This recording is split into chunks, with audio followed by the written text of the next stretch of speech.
Stathopoulos and Josh Phegan come together in an incredible podcast, Grow, Scale, Master. An energetic approach to drive progress, master skills, build strengths and put the strategy back into rapid business and personal success. Backed by real-world experience in rapid scaling to playing the long-term game of business, it's the story of all the lessons learned on the journey to mastery. Be inspired, renew your energy and chase the future with Grow, Scale, Master. The big reset, the future is what we make it. Con, I remember the great Tom Peters speech, don't rebuild, reimagine. Yes. And there they were, literally, at the site of 9/11 after it had happened.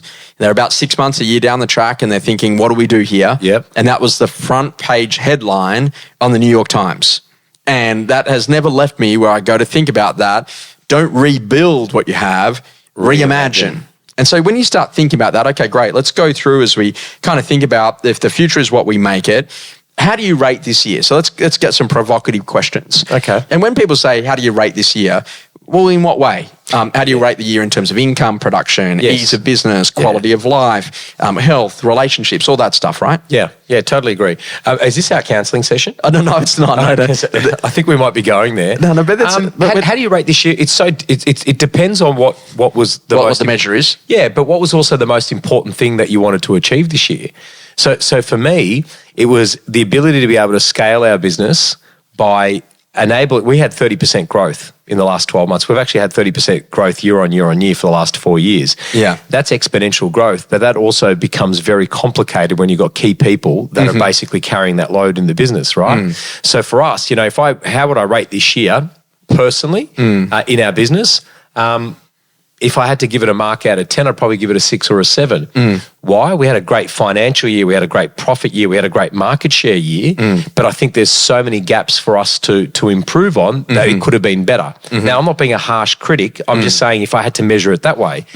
But if I look at it on another measurement, were our people happier? Were they healthier? Did people earn more money? The answer is yes. I'd give that an 8 out of 10. So I think it depends on how you measure and what you measure and what's really important for you to measure. The lesson for me is that literally, how do you rate this year?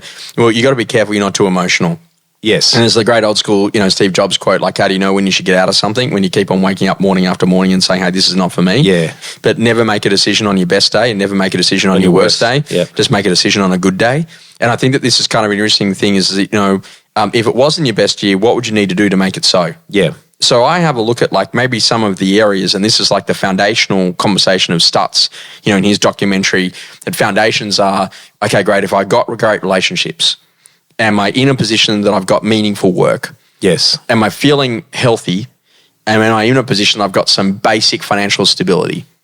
And if any of those is out of kilter, good luck. Yeah. Because I don't think anything's going to be great if you don't have meaningful work, if you don't love doing what you're going to do have no for relationships. 40 hours or no relationships. Correct. Or no cash. Or poor health. Yeah. And so right. so you got to spend time on getting that right.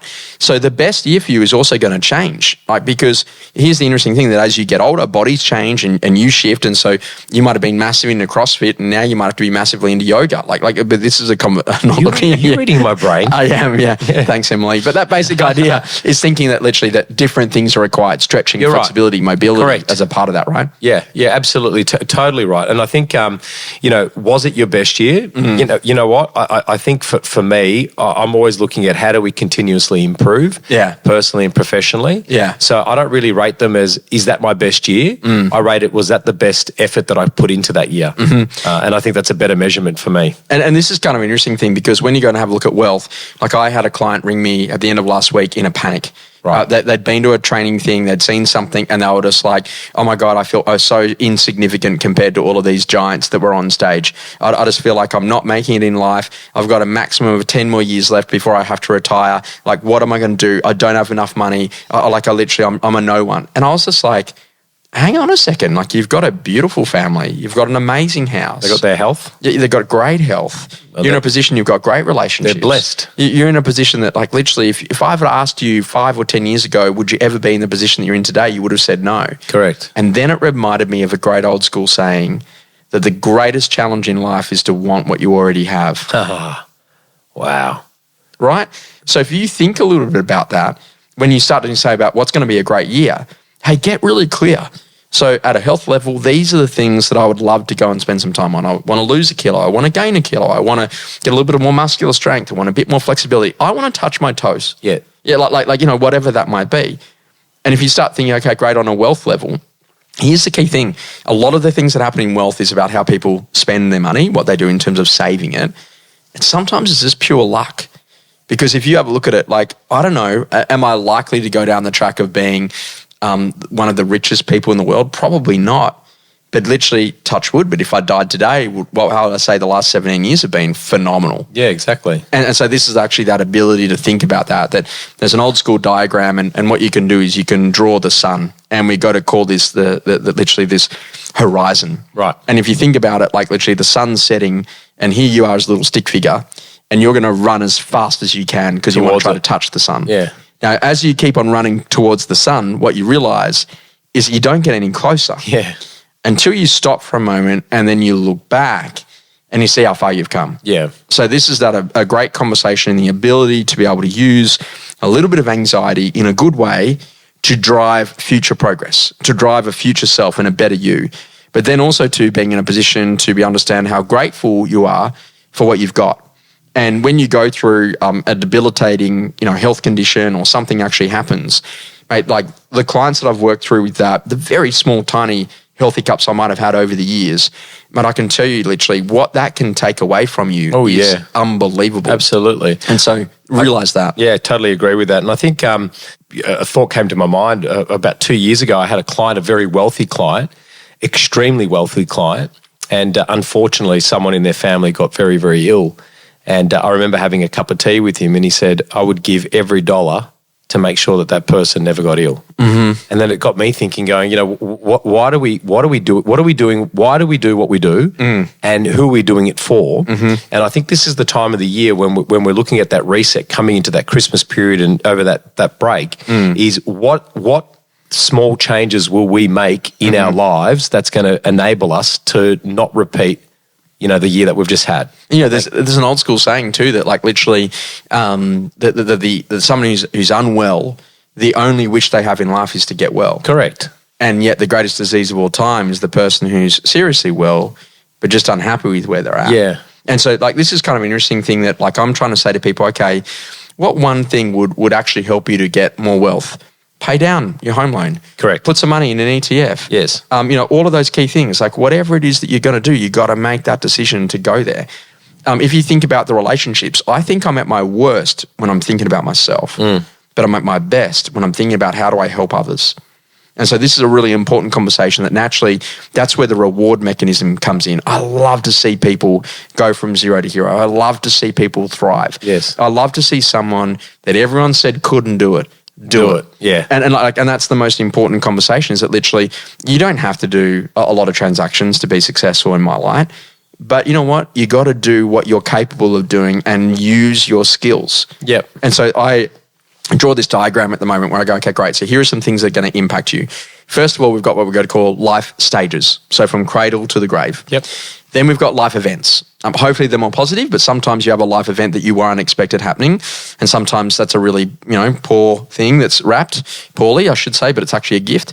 And then the next thing after that is that then you've got business cycles. And then after that, then we've got market cycles. So if you think about that, all of those things are happening all at the same time. So where are you at in terms of your life stage, where are you at in terms of a life event, what's going on in terms of the business's growth, then what's actually going on in terms of the market and how you're adapting. And so the whole idea here is that literally maybe you've got to get better at forecasting. So if you're going down to the beach, the lifesaver says, here's the high tide, here's the low tide, here's the temperature of the water, and there are no sharks. And then you'll make the decision to swim. Yes. But yet when I come into your life and your business, I'm like, well, what's ahead today and what's ahead over the course of this year? Are you forecasting what's going to happen for this stage and age? Yeah, good way to look at it, and actually. I had a really good psychological conversation with myself where I said, okay, great, what I'm going to do is that I'm going to go and spend an hour with someone in every decade of life. Right. Now, what is someone 0 to 10 all about? Energy and what we're doing and go. Learning, exploring and curiosity, touching and, seeing that. And what's 10 to 20 all about? Yeah. Who am I going to become? And like, I've got to learn that. And I need that to be cool, you know? And what's 20 to 30 about? Like, where am I going and what am I doing and who are you hanging out with? Yeah, what's my life all about? And then that's 30. Yeah, is it okay? 30's like kids and married and all that stuff. And what is that going to be? And geez, I need to have some financial security. And 40 to 50 is like, what is this what it's really like? Is this what I signed up for? And then 50 to 60 is, am I still relevant? Yeah. And then 60 to 70 is that, hey, I still want to be relevant, but I think I'm now past that point. And then 60 to 70 is like have I made impact? Yeah. And then 70 to 80 is, man, can I still, actually I can impart wisdom. I've learned a lot of things. And you find the delight in a rose and the smell of a coffee and a glass of wine, right? And then literally 80 to 90 is, wow, and 90 is, I can still walk. Yeah, and what a gift. And so this is actually that whole conversation about, giving people perception. So when you start to think about those things, what are the things you need to make changes on? If you really looked in the mirror, what have you been lying to yourself about? And ultimately, what are you kidding yourself on? So if you're kidding yourself, how do we actually get you into a much safer place? Good mentoring, great coaching, good people around you, around health, around wealth, around relationships, and think small changes. And one of the great things, and I think that he was one of the speakers at ARIC, I can't remember his name, but it was actually a whole book about being able to just edit your life and edit it frequently. Yeah, right. And so if you start to think about that, like write down the things that literally currently exist in your life that no longer serve you well. Cut them out. I just don't need that anymore. Yeah. And literally there's an old school saying, someone said to me the other day, the more toys you have, the more things you got to maintain.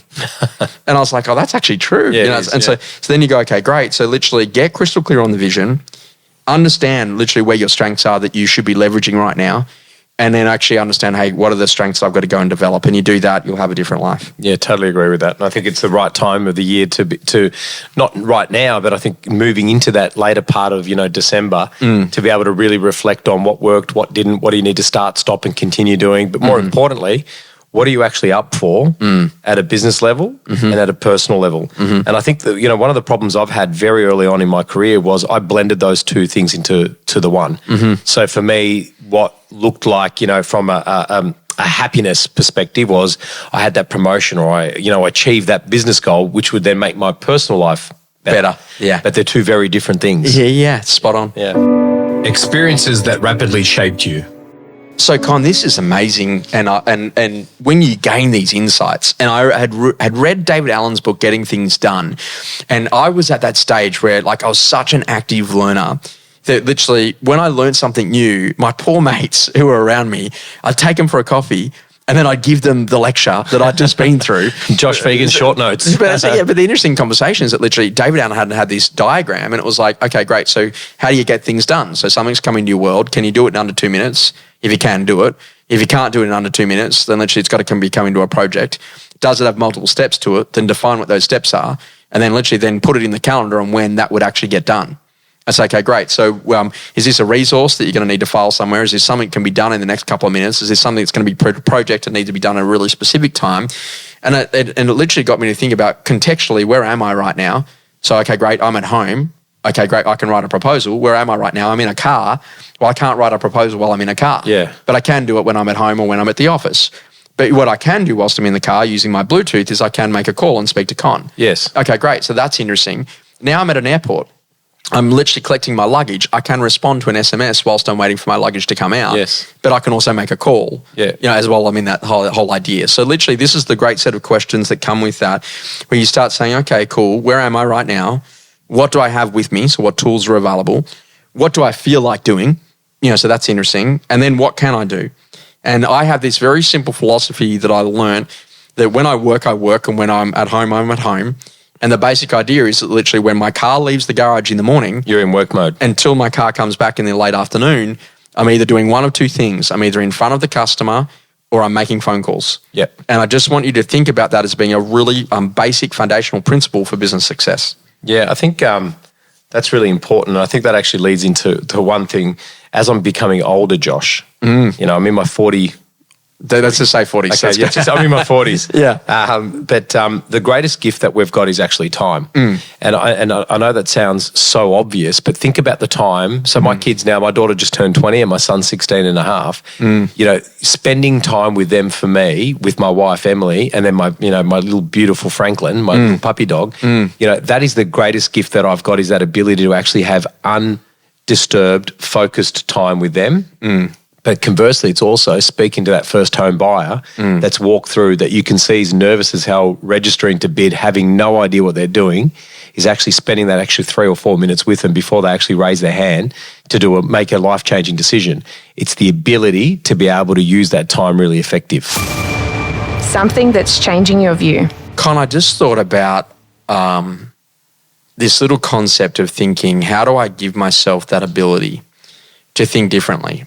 And someone once asked me, in the course of a day, how much of your time do you spend thinking about the past? How much of your time do you spend thinking about the moment that you're in? And how much time do you spend thinking about the future? Yeah, right. And because if you're always in the past, you might be stuck in old ways. Yes. If you're always in the now, you might have no eye to the future. Yes. And if you're always stuck in the future, you're always in anxiety and you never have the ability to enjoy the moment. So the great thing is the ability to understand which zone that you're in and being there very deliberately by choice. Nostalgia's beautiful. Yeah. Being in the moment right now and really enjoying that crunchy toast with the warm honey in the morning in winter. It's amazing, literally. But also too, being in the future and thinking about what you could go to create. So I thought, okay, Viktor Frankl's A Man's Search for Meaning. I'm going to take the concept and how do I break it down? So now what I do on the daily, I'm going to write down 3 things that I'm grateful for. So what am I grateful for today? Really good friendship with Con and Em. Yeah. What else am I grateful for? Kylie in our business is amazing. What else are we grateful for? We've got some amazing team members in Jess and Jessica and Rachel inside of the business. Okay, great. What are 3 things I'm looking forward to right now? I'm really looking forward to our next bit of work that we're doing with House & House in Dubai. It's an exceptional business. It's going to be great. What else am I looking forward to? Man, I'm going to get out on the mountain bike. Can't wait to go and do that. What else am I looking forward to? At the end of the year, we've got a motorbike ride set up with a couple of my mates, and that's a really cool thing that we do every year. Okay, great. Then I go I say, what one big thing is on the horizon right now? Oh, we're doing some really cool stuff on a major project inside of the business, which is really exciting. But what also is big on the horizon, a bit more time with mum and dad. I'm really looking forward to that. Okay, great. And then I go and I have this list of things that I could actually choose to do for exercise. So my list, I've got 5 of them. I could go for a run. I could do some stretching. I could do some body weight stuff. I could go and have a sauna. I could be in a position that literally I could do some breathing stuff. Yeah. Okay, great. So I just choose at least 2 out of those 5. And then I go and have a look at my nutrition list. And I say, okay, great. Vitamin C, vital greens, making sure I've got my 7 hours worth of sleep, 3 litres of water, making sure I've got really good quality meals throughout the course of the day. And here's what I found. Do that every day. Refer to that more frequently throughout the course of the day. You'll have a great life. Love it.